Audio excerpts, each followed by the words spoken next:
Hello, and welcome back to the Portsmouth Comic Con Podcast. I am your host, Luke Bugg, the Geek of Steel, and I am getting more and more excited because the 2nd and 3rd of May is just around the corner, which means Portsmouth Comic Con is almost here. I can't wait.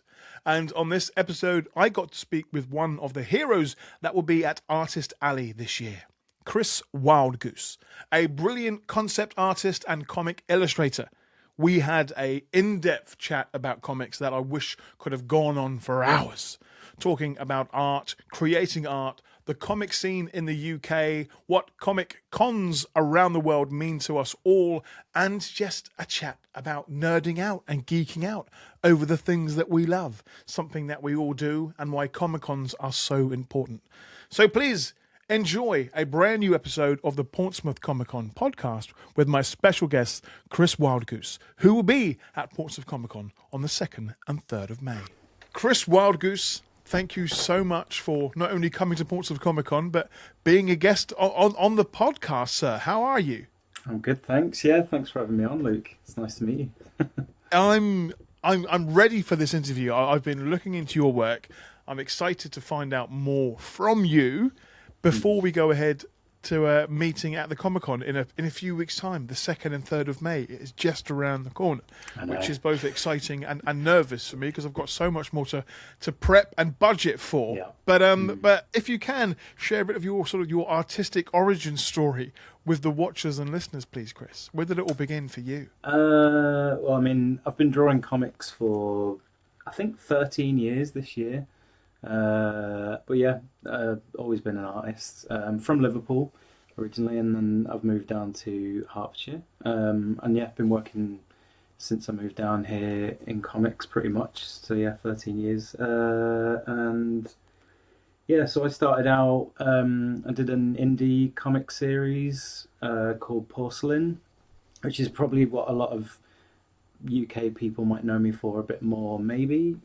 Although I think my Batgirl run is a little bit, that gets me a bit of sort of a wider audience. But yeah, so I did create your own series, Porcelain, 3 graphic novels. And then from that I went on to do Batgirl Rebirth for about a year and a half. I think I did that with Hope Larson, the writer. And then I've done, what else have I done? I have to look at my catalogue. And then I've done Batman Nightwalker, which is a Teenage Bruce Wayne series. Well, like a graphic novel. And then done Alienated with writer Cy Spurrier.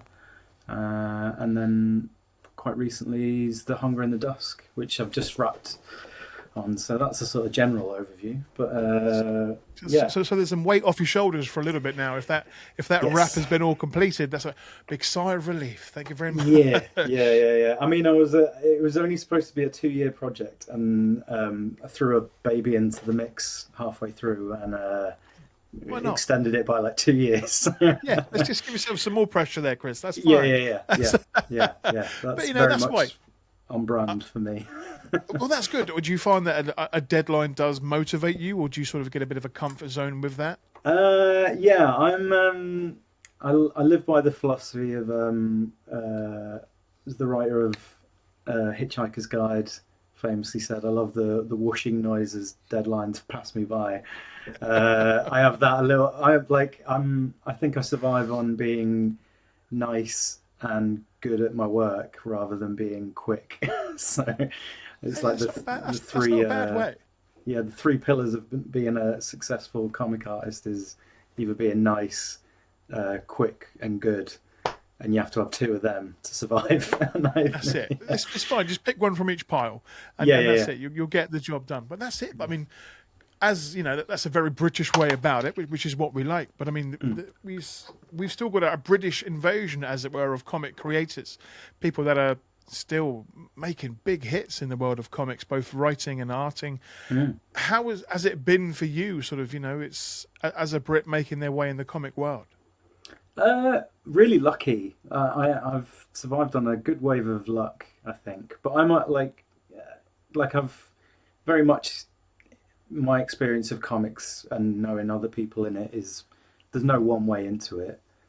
and I've gotten by on the sort of proof of my work and word of mouth kind of thing. So I've been very lucky to go from one job to another. So I did my porcelain book, and that got an editor's attention at DC, and then and in France as well. So porcelain's quite has a good audience in France as well. And yeah, I've kind of hopped over from project to project because of one editor knows another editor who I've worked with, and they've gone, "No, bring Chris in for this," or an artist, say Alienated. I think Sai asked for me on Alienated. So yeah, I've been quite good and lucky with it. And yeah, not short of offers on jobs and stuff, Good. which is quite nice. Which is a wonderful way to be in when you're self-employed, as it were. You want that. So again, though, but having the word of mouth from other creators is a wonderful thing to have sort of the recognition from your peers. For you now, going way back when, what got you into comics? Was it the reading or the artwork? It was more the artwork, for sure. I was definitely one of those kids that was always drawing in class. And then, but I have, I've got two older brothers. My eldest brother is a big comics nerd, and very much a lot of, I'd say, British comic artists usually have that 2000 AD and the Beano and stuff like that is your way in. And my brother had a big stack of just floppies of 2000 AD. It's a collector's nightmare of it was just literally a pile of them, as tall as I was as a kid, and would just tear them out from the middle of the pile. And nothing bagged, nothing boarded, just crumple zone. Yeah, I still live to that standard these days. I'm not precious with my comics. I kind of like to put them through the trials and stuff. And I think I've somebody who was collecting my porcelain stuff once said he hadn't read it because he just backed and boarded it, and I was like, read it, dog ear the pages, go for it. Yeah. Please, I've done more than just the cover. Go have a look at the rest of my work, please. Yeah, but I like a book that's been well used. I love to see if somebody brings me a book to sign and it's been mistreated and well used and stuff. So yeah, I quite like that. They're the ones that I like to get signed. They're the ones that I've again read time and time again and loved. The very first Portsmouth Comic Con, they had some fantastic guests there, and they had Louise and Morton Simonson and Frank Whiteley. And I took my dog-eared copies of Death of Superman and All-Star Superman to look, I know this is crumpled, but could you sign this page and this frame and this panel because they mean something to me? So I'm hoping that in the future more people come to you with dog-eared copies of your work. Yes, please sign this. Yeah, don't come with it covered in dubious brown sauce or anything like that. But yeah. But that's what I do love about Artist Alley at Comic Cons, is that you get that moment of speaking with the artist or the writer there and then. You're not waiting for a reply or writing off in the days of yore when you could send a letter into the back of a comics and hopefully get your letter published. Now we can speak with the creators that have brought our characters and stories to life. What is it for you that really makes a con special? It's definitely, I've had some great moments of meeting people who've read my books, and I've had some really good moments with young readers where you've kind of made their day by just being somebody who'll chat to them and encourage them to not necessarily be an artist or a writer or anything, but just to keep reading and stuff like that. But I think there's been a few times at Thought Bubble. There's this father and daughter who've come to me a few times at Thought Bubble, and they've come from another country. I forget where it was now, Puerto Rico maybe. But the first time I met them, he introduced me to his daughter and just said, "Oh, she's a big Batgirl fan." So I just gave her one of every issue of Batgirl and just said, just have them and just enjoy. And they came back a couple of years ago and they brought me like a bunch of gifts and like books to read and stuff, and we just did like a little nice exchange and like gave her more books to go away with and stuff. And yeah, and just meeting people who just big into not necessarily my stuff, but just like to just chat about like what they like. And I usually try and make an effort to ask like what people's jobs they do and things like that. And just be kind of like just meet people for being people and chat about things that you are both interested in. And if it happens to be the book that I've done, then that's great. And I usually do a free sketch in books as well, and you just make somebody's day by doing a nice little drawing in a book that they've enjoyed and stuff. So it does. I mean, it's special. And for me, someone that was, when I first started going to Comic Cons, I was a little bit nervous. I wasn't too sure what you could ask creators and say what you can do. So to have that and to have someone's first interaction with you, somebody that's travelled so far, you are doing fine work for the future of comics and comic readers. So thank you, Chris, for that. Oh no, I love it. Yeah. That's what I do. It's what makes those moments special. And again, I'm going back, like talking about the Beano. The Beano for me is what got me into not only reading as a kid, but comics as well. And Auntie Fanton, who still works effortlessly hard on the Beano, has been at Portsmouth Comic Con a few times now. Okay. Just to be able to sit down and watch him not only draw for many of the guests that come up to his table, but to talk about these characters that he's so passionate about. It's always been one of my... I find time at a Comic Con to be an artist alley. There's always so much to do at Portsmouth Comic Con that my schedule is like really strict. I've got my girlfriend who's there with a clipboard and a timetable telling me where I have to be next and what I have to do. It's helpful because she likes to be, she keep me organised. But Artist Alley is just so magical, not only to watch people work on commissions, but to see creators interact with fans. So I can't wait to see what you get up to at Artist Alley, but also to see how you interact with the other artists, because it's always like it's a fun time for you all to get together and meet up. What was it been for you, sort of meeting some of your heroes, as it were, over the years at conventions? Conventions I always find tricky to meet people, especially when you're there, like meet fellow artists, unless you're tabling next to them. Like I'm one of those people that takes so long to draw for people that I'm never away from my desk usually, and I'll usually meet them like if it's an off chance an after party or as you're packing up to leave. But it is like there's a few sort of regular friends like Chris Imber or Mark Laming and some other like this just terrible with names like Cy Spurrier who've worked with and stuff. Like they're all like good sort of friends that I've made over the years at conventions, and it's good fun. It's a good laugh. There's been a few times where we just have a paper ball fight when no one's doing anything and things like that. So it's great to meet fellow like peers and stuff like that.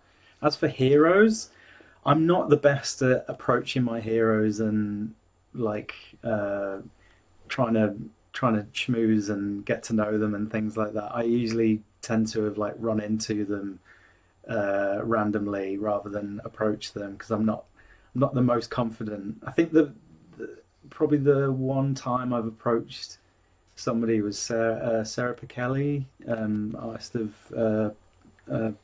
Spider-Man and Miles Morales and stuff. She was at a comic convention years ago, and I just wanted to just say, I love your work. But I had to queue up for like half an hour just to say it. And I think she was more flabbergasted that I had nothing to sign. And I just wanted to say, I love your work. And then I just walked off. That's still. I'm sure she remembers that though. Yeah, well, maybe, but like my heart was like pounding, and I was just like, I just built it up so much that I couldn't have a general conversation with her. I just had to like, just blurt out, "I love your work," and then just scurry off. Just run away, run away. But that's, and that's again though. This is for us, our comics and meeting our heroes, as it were. These are the rock and roll stars that we had. These are the people that came up with fantastic stories that have gotten us through tough times and given us happy thoughts about reading a comic. So I completely get that. I was at San Diego a couple of years ago. Never been there before, and it was very overwhelming to be at such a large Comic Con. But I managed to get into a queue to just have a quick chat with Jim Lee.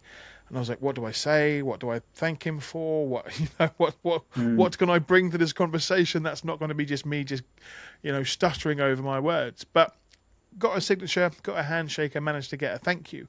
And for me, that was the thank you would have been enough. So I love that you queued up just to say thank you.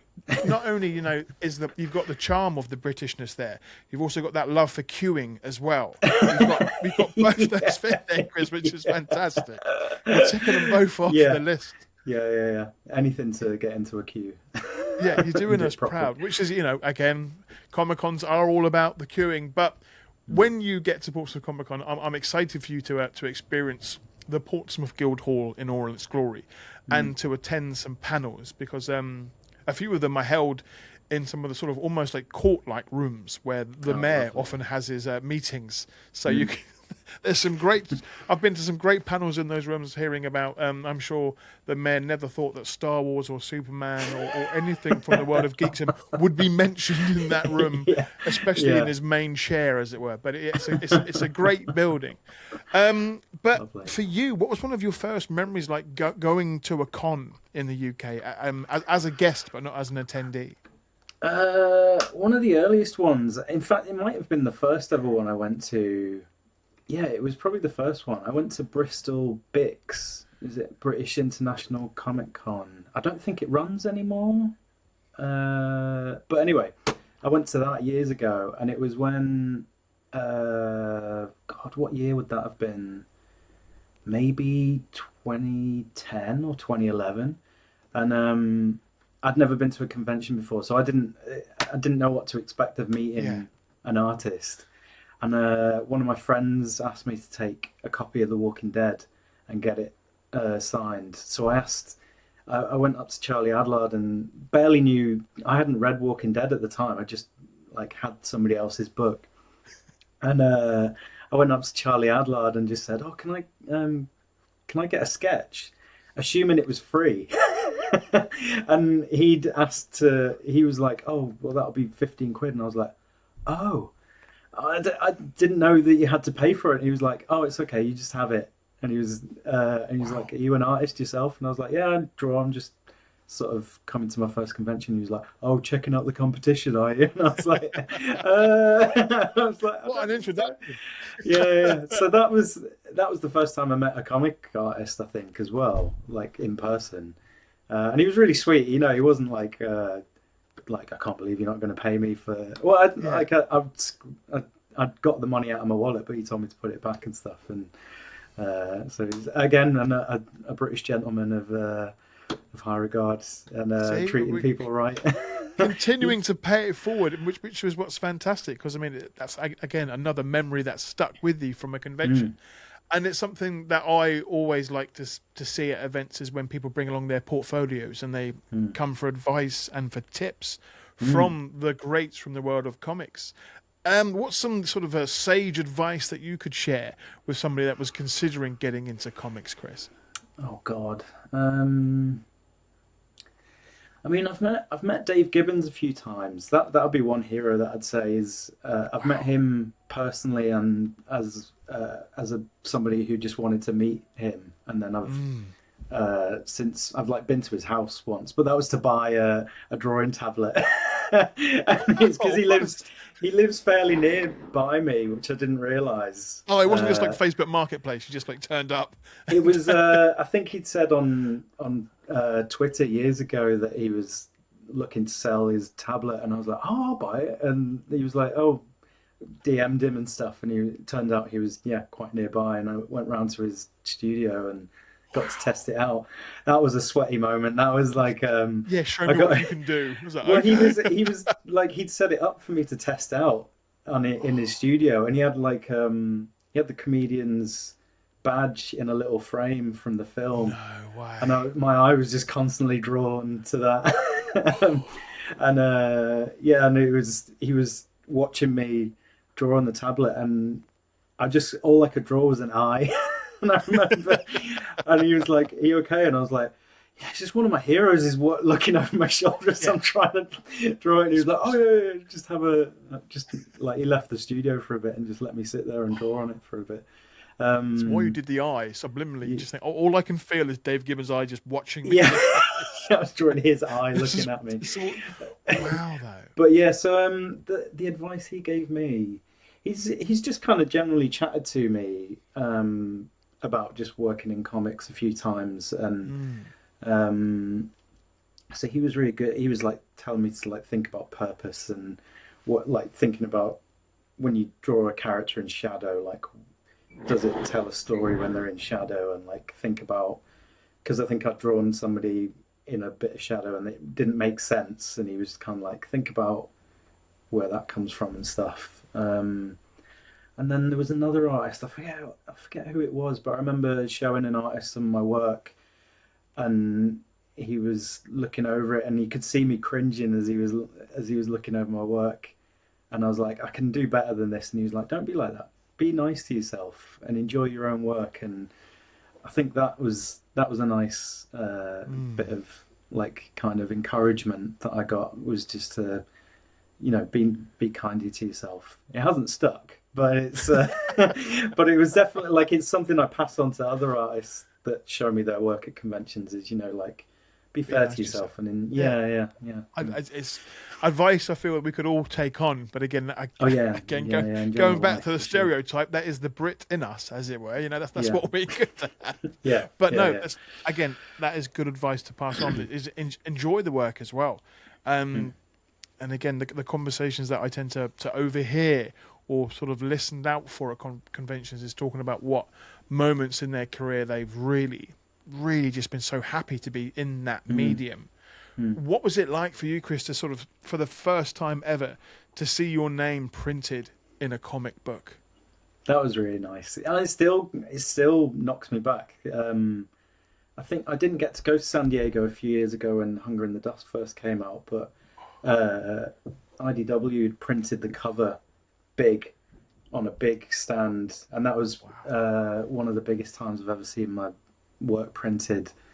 And yeah, holding a physical book and seeing your name in it, and that's always the bit that I'm really proud to see. Not necessarily the work in it, but I'm always proud to see my name. Or if you do a dedication to somebody, I always love to see like look back on books and see, I've like gone, this book's for this person, and you know, like And then Paris one time, because Porcelain does all right over there, and I think they flew us out one year when the third book came out, and the big cover was just a giant banner, and we just had like a sea of people, like a nice queue. That's the only other time I've had like a sea of people like queuing, and that was really, really nice. And just people bringing up like foreign language versions of my book. I'm so proud to see that, because there's just something about just another language printing your book and your name amongst it is but yeah, definitely my indie book Porcelain, the first time I got given that, I was just like, oh my god, is this like because we did it as a graphic novel, so it was a full book, and that was really, really nice. Really, really like that.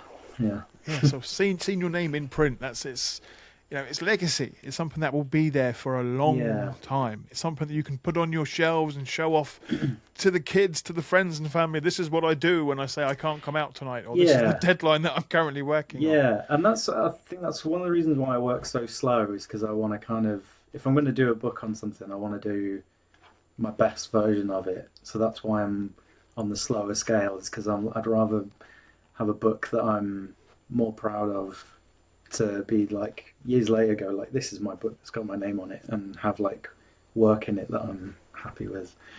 That's not always the case, but like, but it's very good work ethic, Chris. It's very good. Going back to sort of Batgirl and Batman and the world of DC, what was it like, you know, working on those IPs? They're big names. Yeah, hard and daunting. I found, like, because the machine of that moves in a whole different way than indie comics. Like the Porcelain thing, that was, I I was working for a writer who was also a friend, and our editor was a friend, and my wife is part of like the sort of little imprint that we have of that. So it was all kind of moved at our own pace. If I missed the deadline, it wasn't too bad. It was like, it's not preferable, obviously, but it was kind of like, you know, you got to take your time with it. And then when Batgirl came along and getting thrown into the mix of a monthly book, and you have to do a monthly, but also do the covers for each issue, and the pressure of having a, you know, a well-renowned character, and to do it right was, yeah, tricky. Really, like the pressure of that I found quite high. And then the Batman book, Batman, I was a bit more used to it because I'd done Batgirl for a year and a half by then. So, and it was a graphic novel, so it was all in one go rather than a monthly. But you still had DC's comic machine standards of you have to like work fast and just move on, and whether you're happy with it or not. So yeah, I found it hard. It's one of the reasons why I don't like doing monthlies, is because I don't think I'm built for that kind of thing. But I'd always kind of felt very honoured to be asked to do those books. Like it never got to the point where I felt like I was bored of it. It was kind of like I wanted to give it my best and do like try and give him a good job, but and like keep the fire lit for that character and stuff. And especially when the villains came up, like I think on my run I got to do like Mad Hatter and who else did it? I did a couple of my own. Oh, I did Son of Penguin. So that was daunting. Was doing my own like new character for DC. So that felt, and it was like, you know, Son of Penguin. That felt big. But yeah, it was good. It was very daunting. I'm, you know, you're probably gathering by now. I'm not the most confident person, but yeah, it was. I really enjoyed it, but I found it hard. Well, I mean, I think it's more that what I'm noticing is the passion for you to be at your best, which again can be a double-edged sword. Going back to the world of fantasy, for sure, yeah. But the fact that you wanting to put your best work out there and are happy to spend a bit more time doing that. Yes, to some people that might be a bit harsh to the deadline, but it shows your quality of character that you want your work to be the best. And I really admire that, because when I see your artwork and I can see it jump off the page, you can tell every stroke matters. Everything is in there is doing the job, and you're a credit to the world of comics for that, I feel, Chris. Thanks, man. Thank you. That's very kind. I'll forget all of this within 5 minutes. That's fine. I shall make it extra awkward by playing this podcast to you at Portsmouth Comic Con, and I will get you to put that into my dedication in the book as well when I give you some items to sign. Yeah. But I'm always a big fan of giving thanks where thanks is due, and clearly you have done that as well over the years with the people that mean something to you when it comes to comics. And people like yourself coming to Portsmouth Comic Con, it's in my hometown. It means the world to me, this event. But the fact that this event is so dedicated to the storytellers, to comics, to artists and writers, it's a beautiful thing to see. Ever since that started in 2018, comics has always been their main event. So look, come for the cosplay, come for the games, but also don't forget comics are why we are here as well. Where do you think comics will be in, let's say, 20 years' time, Chris? Oh, God. I mean, I feel like everything has changed in the last 2 years, you know, in regards to all this AI stuff. And I don't know. I mean, I think it'll still be going. I would be surprised if you jumped ahead to 20 years and there wasn't still a big following for comics in the world. Like, you go to different countries and like you go to Europe and it's a whole other thing over there than what it is over in the UK and the US. And then you go to, you know, Japan and things like that. And I think it'll never die. I think we'll always have comics as a storytelling medium. whether we still have issues, like, like floppy issues. I think that might be the thing that changes, maybe, because just the way the world works, maybe, and paper, because that just seems to, yes. yeah. I think there'll be storytellers wanting to use comics as a medium forever. Like, I want to do it. If I was a millionaire, I'd still be drawing comics. I think, like, I still want to do stories, and there's characters that I'd love to do and things like that. Like, I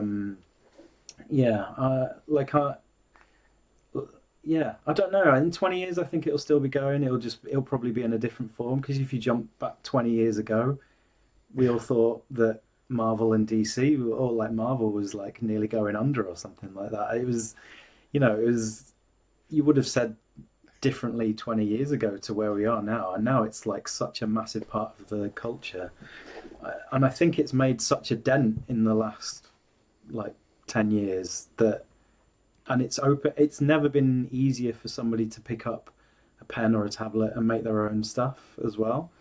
So I think there'll always be comics made, and hopefully comic cons where people are going to meet the artists or selling their own books, and I'm seeing more of it, which is what I like. Whenever I get the chance to visit a con, I'm gonna go.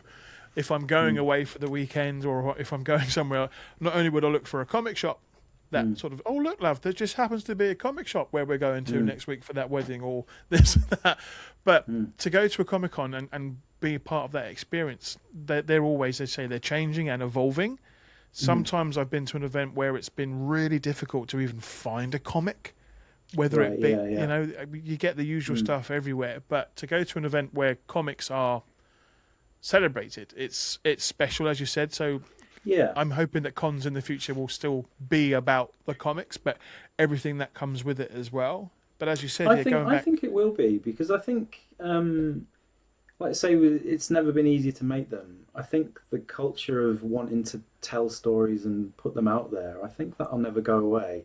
And therefore, I think you'll always have a comic festival of some form, like a literary festival, or, like something that is like the community still puts together some kind of gathering of people putting out their books, and whether that's pro or people just doing it for themselves, I think that'll still be going, I think, for sure. But yeah, I'd love to go sort of back in time and see all the comic creators over the years sharing their artwork and sharing little fanzines and sharing the things that they, before they were to get published, sort of thing. It's been a very exciting, as you say, a way of telling stories, and there will always be storytellers.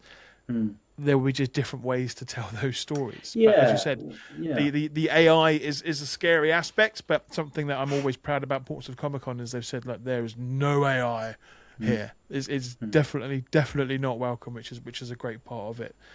But this comics for me just mean so much. I love being in a comic shop where you can actually smell the comics, as it were. You've got that ink off the paper, which is why most of my comics are bagged and boarded but dog-eared as well. Is there a comic that's not made it into your collection yet, one that you would love to get your hands on? I'm not much of a collector of like classic stuff. I'm kind of like, my comic collection is literally this, but I don't know how much it is in frame on outside of. I can see. I get caught my eye. There's that's my extent of like sort of my collection of stuff. I mean, I quite like sort of French books quite a lot, and there's a lot of French books that I want, like more Blackstad. I always want more. I haven't got the whole collection, and there's Hellboys that I haven't read or got yet. So I tend to be more of a graphic novel buyer than a single issue buyer. In fact, I don't know if you see, all my single issues are in a box there behind me. I don't know if it's in frame or not. Yeah, there you go. But I think when I first started getting into Superman comics, it was the graphic novels for me. It was the collections. I was like, well, rather, because back then, getting into comics was a bit difficult over here. Not necessarily having much access to sort of websites like eBay or comic shops.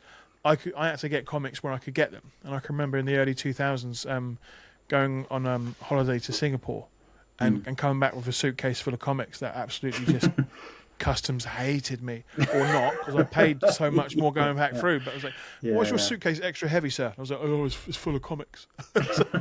But it's collecting comics and single issues, which is where the money sadly is more expensive these days.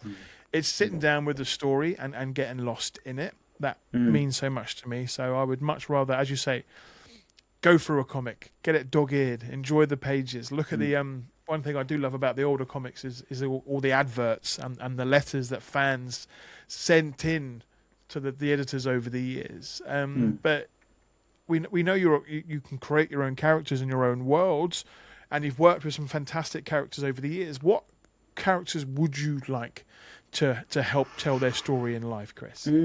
Yeah, this is one I've thought, because I've just finished on a book. This is one thing that pops into my mind fairly often at the moment. There's ones that I'd like to do, but I don't necessarily know if I'm a good fit for them.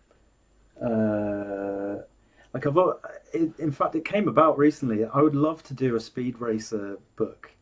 Or like something that's like a car chase kind of, like car race kind of thing. And I don't know if you can see behind me, I've got a speed racer car there, because I love like the cars and the racing in that and stuff, and like a anime like Red Line, and like something that's just like adrenaline fueled like car madness. I'd love something like that, but I don't know whether I'm a good fit for it. One of my favorite artists is Sean Gordon Murphy, who does amazing car stuff, and I'd love to be able to do that, but I don't think I can handle cars as well as I would like to if I was going to do the book.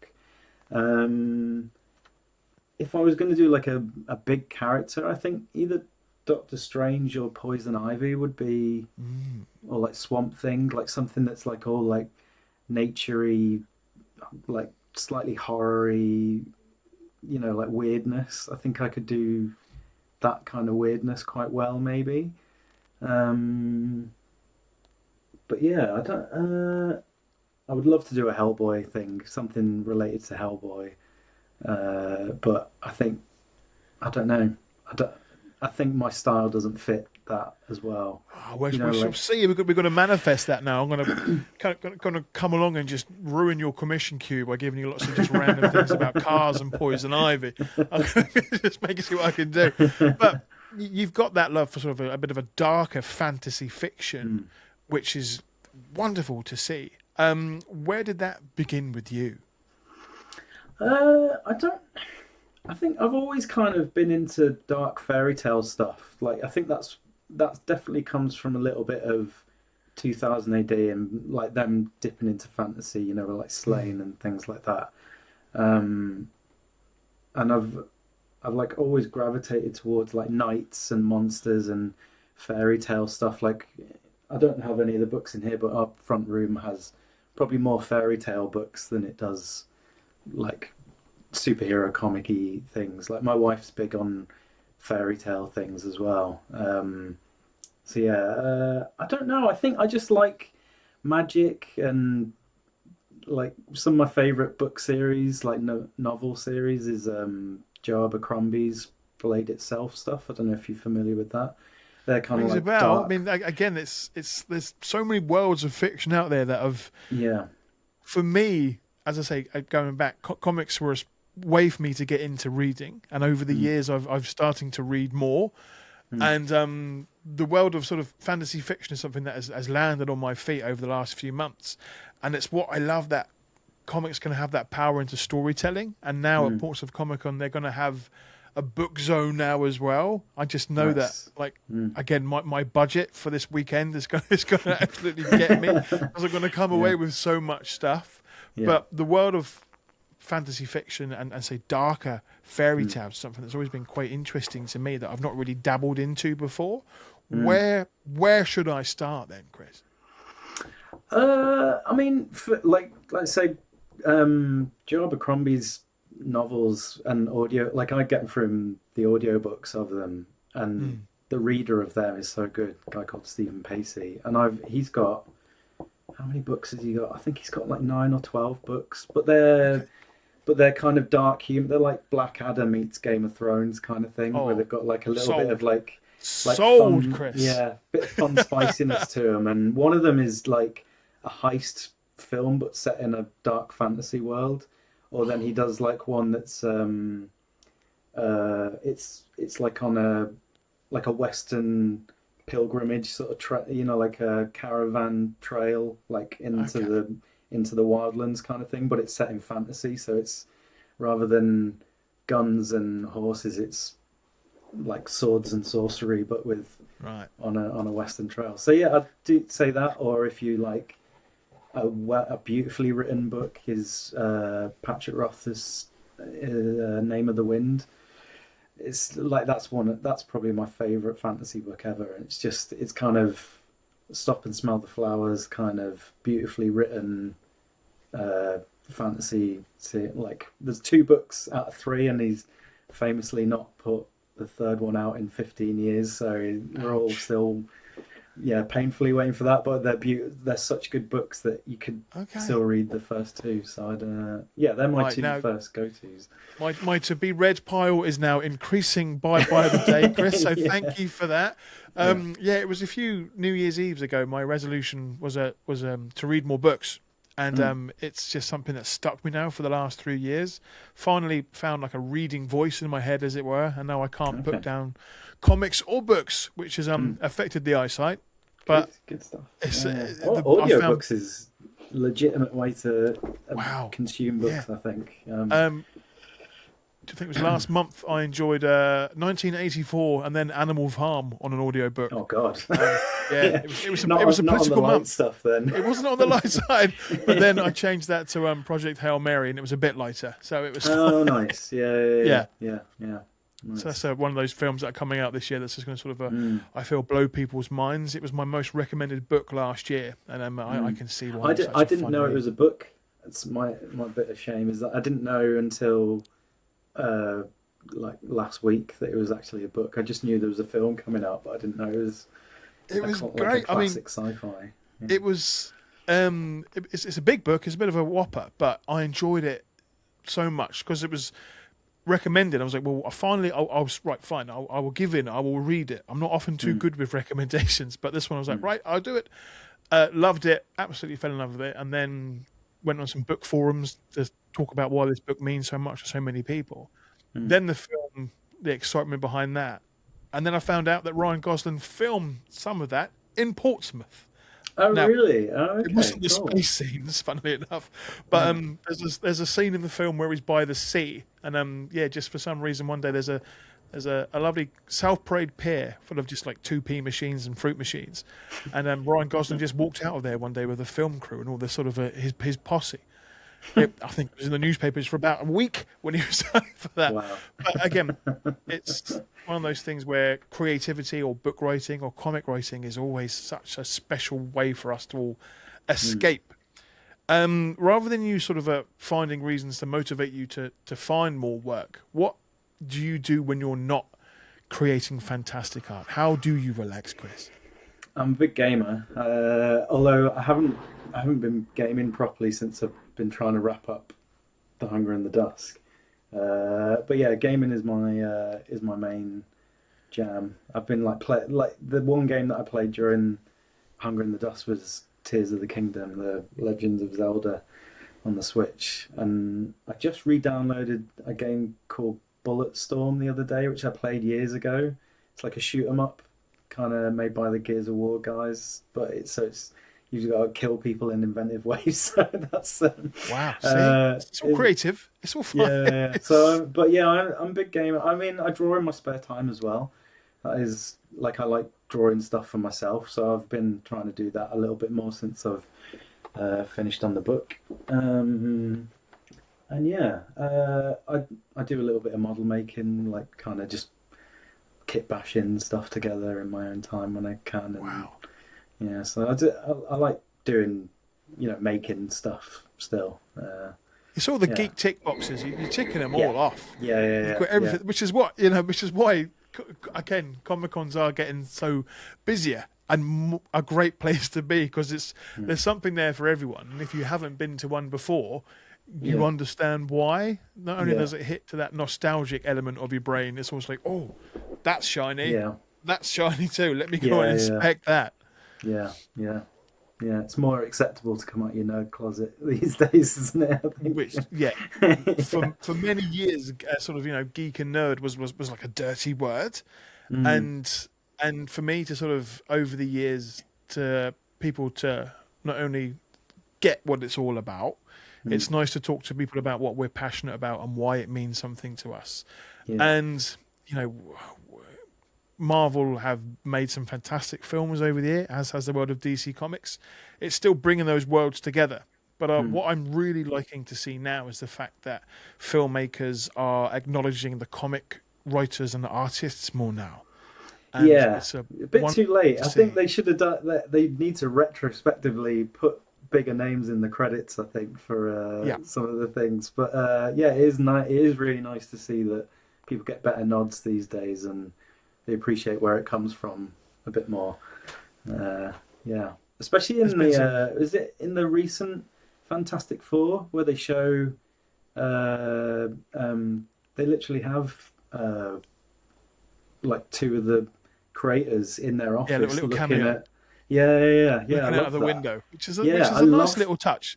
Yeah, I love that. That was such a good little touch. The things that not only sort of those that know sort of thing, like a little wink to the geeks and nerds out there, but seeing names in the credits now, sort of all these characters were created by or inspired by, and what I saw James Gunn do, well, at the beginning of last year for the Superman film, he invited lots of classic and modern Superman artists and writers to the set. I was like, wow, it's like to be in that room, as it were, and not have a comic for them to sign would be absolutely a killer for me. But they're getting more recognition, and comics are always going to be that reason why.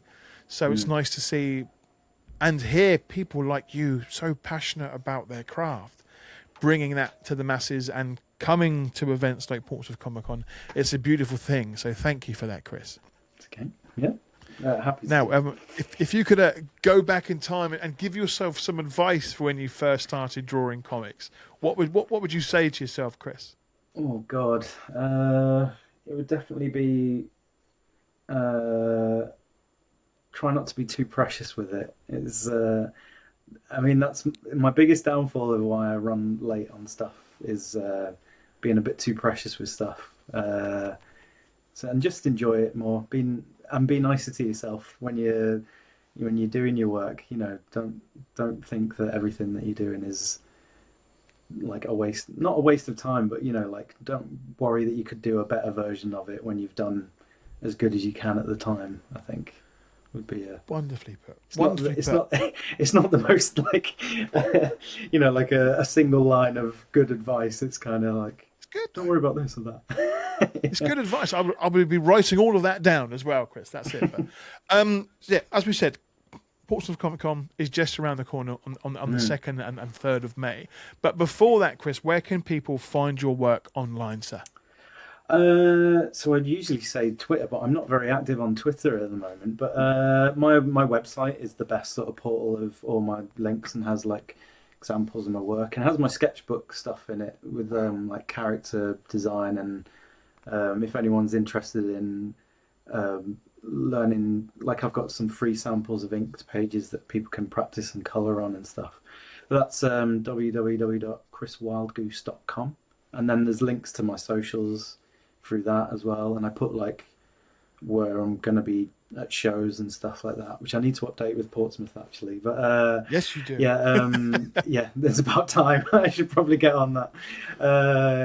So that is the best sort of hub to find links to my stuff there. Yeah, and I will put all the links to those websites in this podcast as well, Chris. Thank you so much, not only for your time today, But for coming to Portsmouth Comic Con and interacting with the crowds, I can't wait to keep you busy with more questions and those awkward commissions now of cars, and I'll get something worked out. Yeah. I'll look forward to it. It'll be really nice. I'm really looking forward to Portsmouth. I was thinking about that this morning.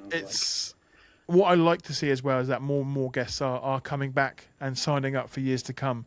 It's almost its 10-year anniversary, and I know that Nick and Kurt and the heroes behind the scenes are planning something special for that. But it's just it's one weekend of the year that I will always reserve for Portsmouth Comic Con. It's just a fun time, and I can't wait to see you there, sir. Yeah, look forward to meeting you in person. Yeah. Wonderful. Yeah, well, Chris, thank you for your time today. All right, and we'll speak soon, okay? Yeah, sure. Great. And there we have it. Another episode of the Portsmouth Comic Con podcast completed. Chris Wildgoose. That conversation could have gone on for hours. Thank you so much for your time and your insight into the world of comics and creating comics. Such passion, such charm, and I can't wait to hear you talk more and interact with the crowds at Portsmouth Comic Con on the 2nd and 3rd of May.